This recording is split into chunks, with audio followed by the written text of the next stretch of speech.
Hello everyone, welcome to another episode of Just Being Real with Esther Dumbiri. Today we are discussing encouraging creativity in our children.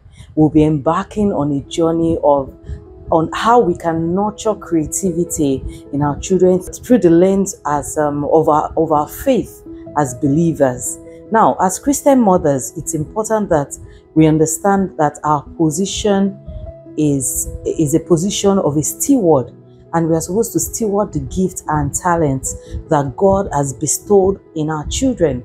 Now, one of the most precious gifts that we can nurture is creativity, and that's the divine spark that ignites imagination, innovation, and it gives your children opportunity to express themselves.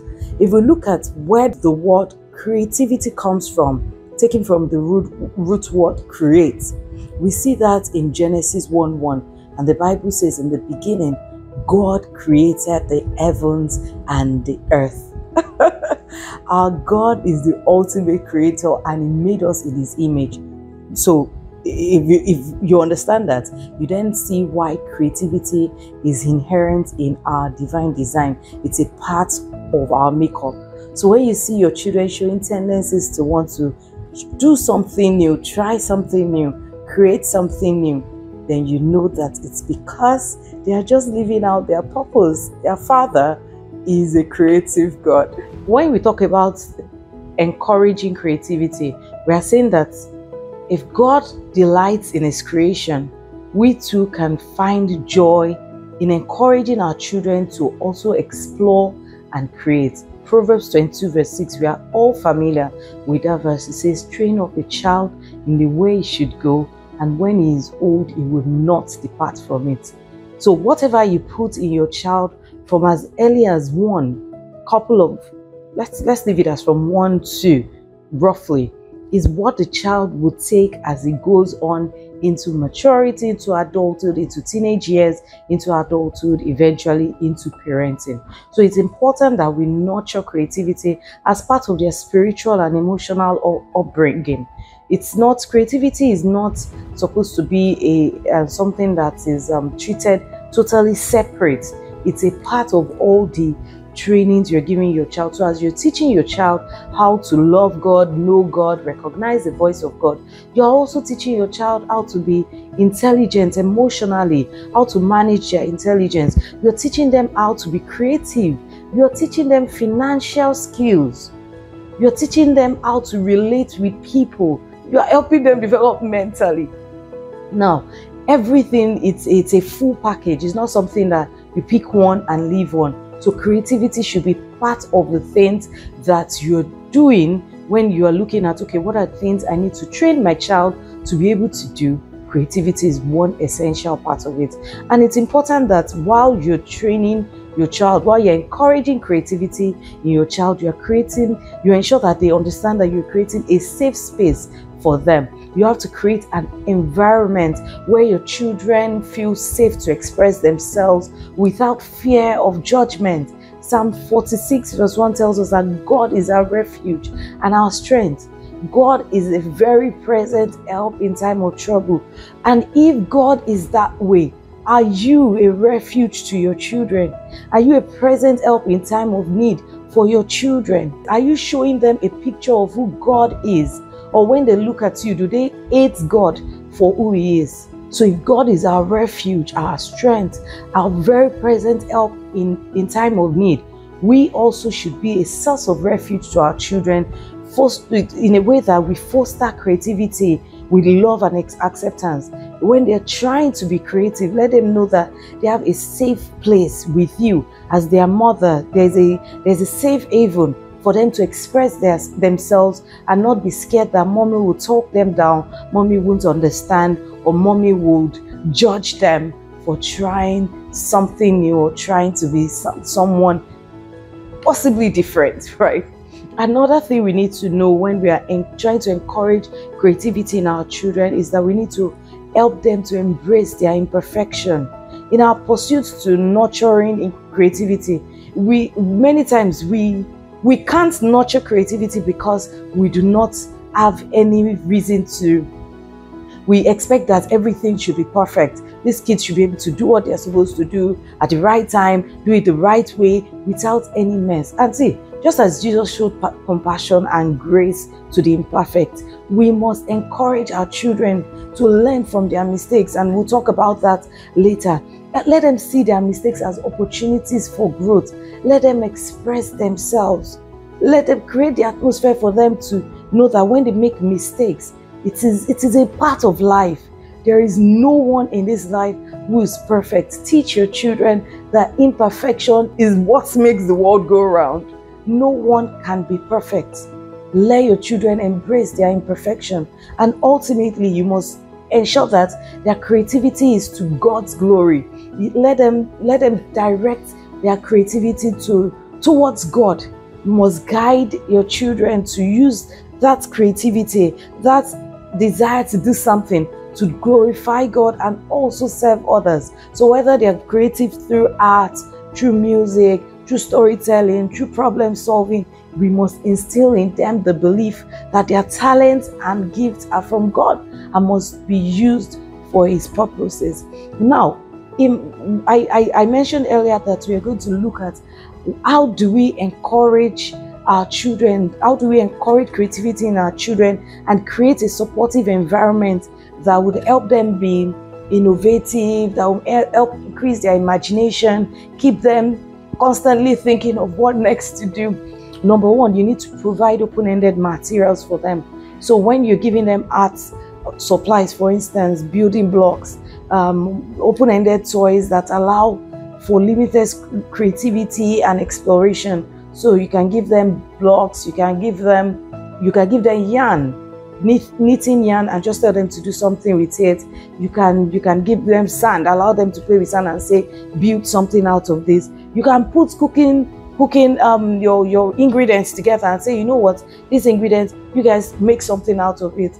You can say, okay, some things are going bad in the house. Let them toy around connecting stuff. You know, my children are both about the eldest of them is about 13 years, and right now 2 of them can cook.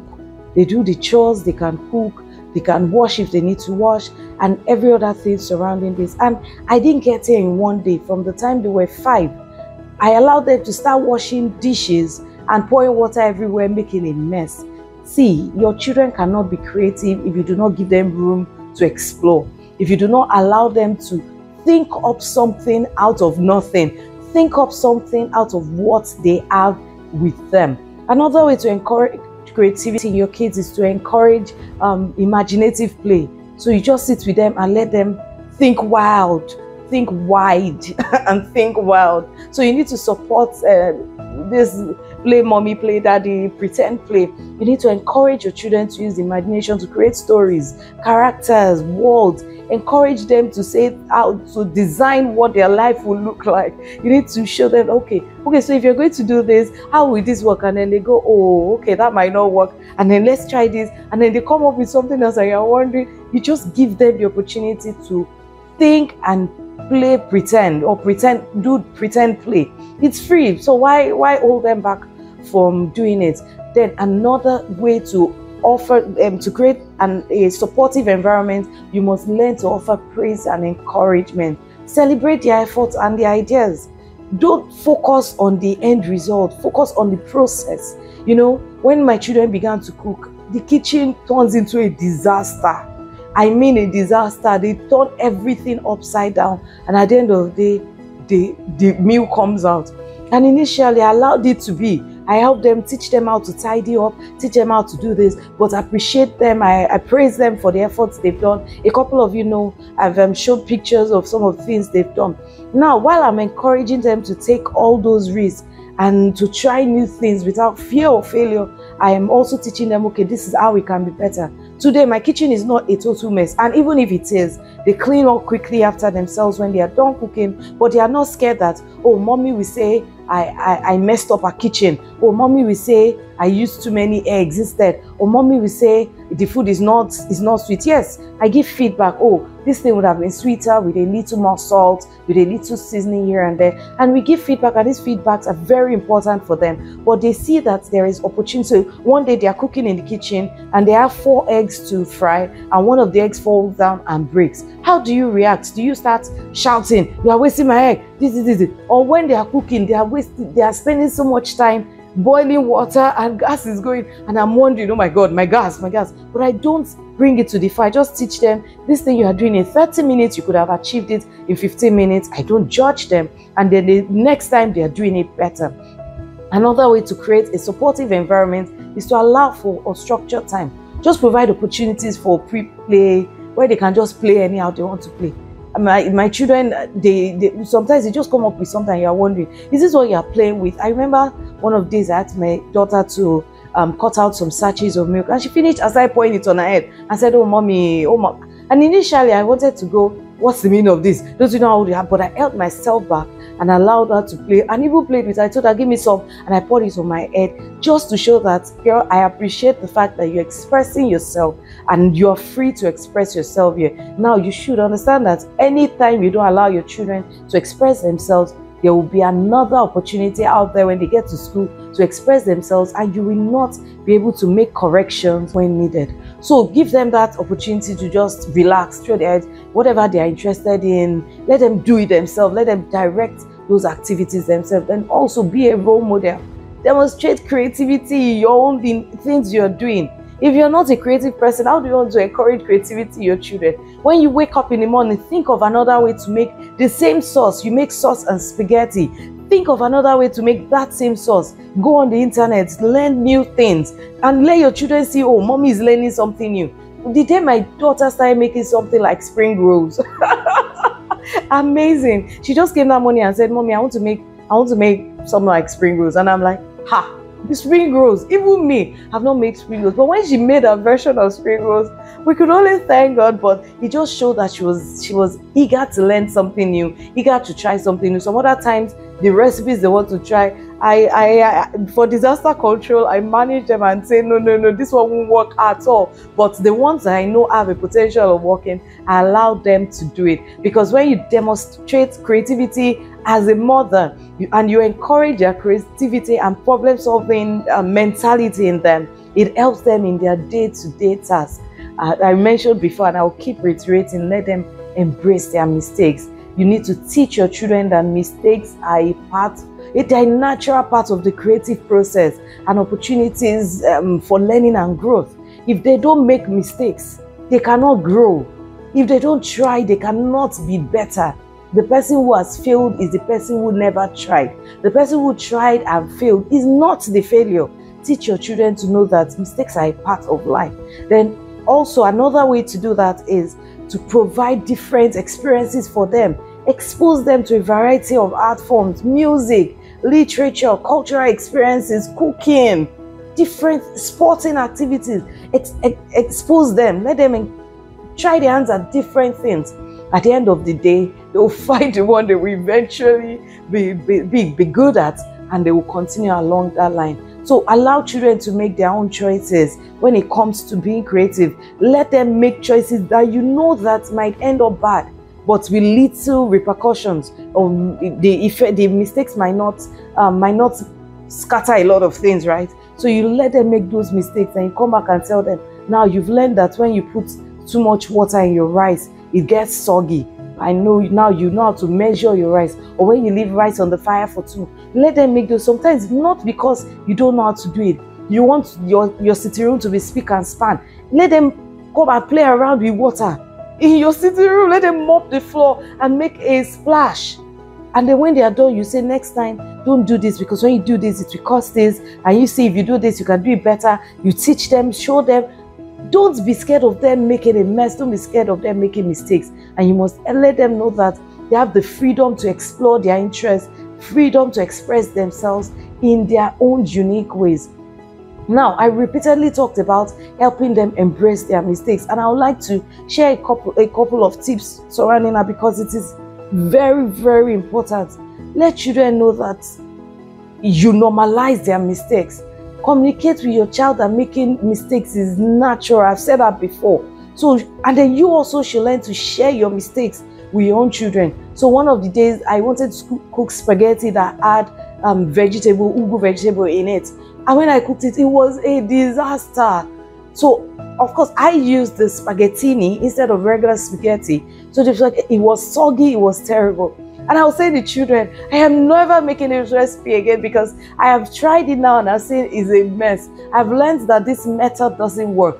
I'm open to tell them I made a mistake. And the children are quick, they're bold to tell me, oh, mommy, that food was a disaster. I don't like it. And I don't kill them for it. I let them know mistakes are part of life. We make mistakes here and there. Number 2, don't forget to praise their efforts and their progress. My children do a lot of things now. If I wasn't praising them for the little they were doing yesterday, today I would not be having breakfast in bed and missing them when they are not around. So you need to focus on your child's effort and progress. Don't just look at the end result. Acknowledge that they are making efforts. Teach them how to do it better. Another way, you need to encourage a positive attitude. Let them look at mistakes as opportunities for learning and growth rather than failures. So when my daughter cooks and she puts too much salt and it's not so sweet, or she makes beans, it's not so sweet, instead of making her feel like it's a failure, I let her understand that no, you can do this better if you do this, if you do this. And constructive feedback is very important. Don't criticize their mistakes. Offer constructive feedbacks like I've shown you. Instead of just saying, the food is terrible. No, just say, the salt you put, I feel is a little too much. I think you should add less salt next time and add more curry or more thyme or more seasoning, whatever it is that you're doing. Give them constructive feedback so that they can understand what went wrong and how they can improve next time. And then, of course, you yourself need to model resilience. If you yourself do not bounce back every time you make mistakes, how would they feel like they can bounce back? So they've seen me make mistakes. I've cried sometimes in their presence. I've sulked sometimes in their presence, but they've always seen me come back to say, well, it didn't work out yesterday. I'll try again today. Another thing you can do is to help your children foster a growth mindset.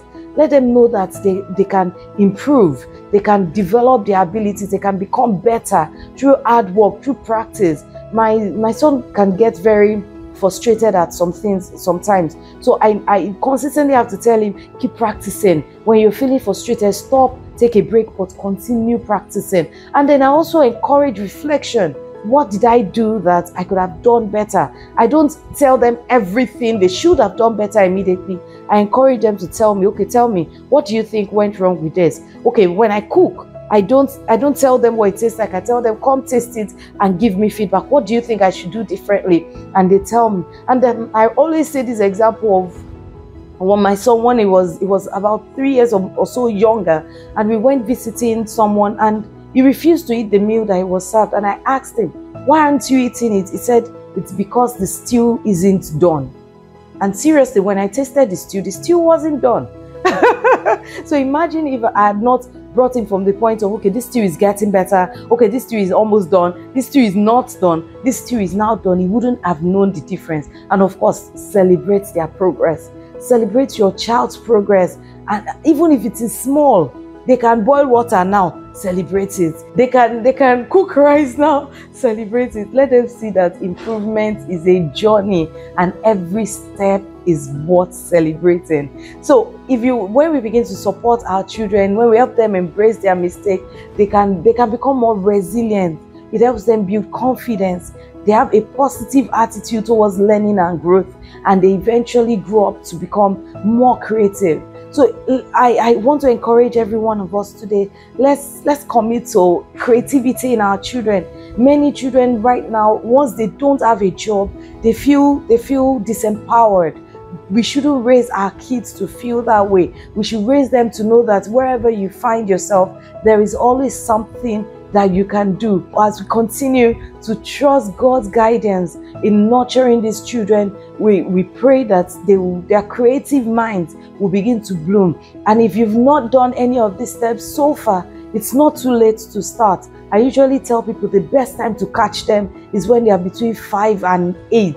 During that period, they are eager to do everything, try everything. give them everything to do. Don't worry about imperfections. Don't worry about them not doing it well. Just chill. They will get to the age where you can then begin to refine it and tell them, you can do this better, this should be done better, this shouldn't be done this way. But if you wait till they are 9, 10 to start teaching them, at that time they are not interested. They don't want to do anything. You are chasing them around the house to do stuff. You have lost the time when you could have surfed on the wave of their curiosity to help them learn things and inculcate habits in life. So I hope you've been blessed by these things I've shared today. I look forward to seeing you again in our next video. Remember, the King is coming, so stay prepared. God bless you.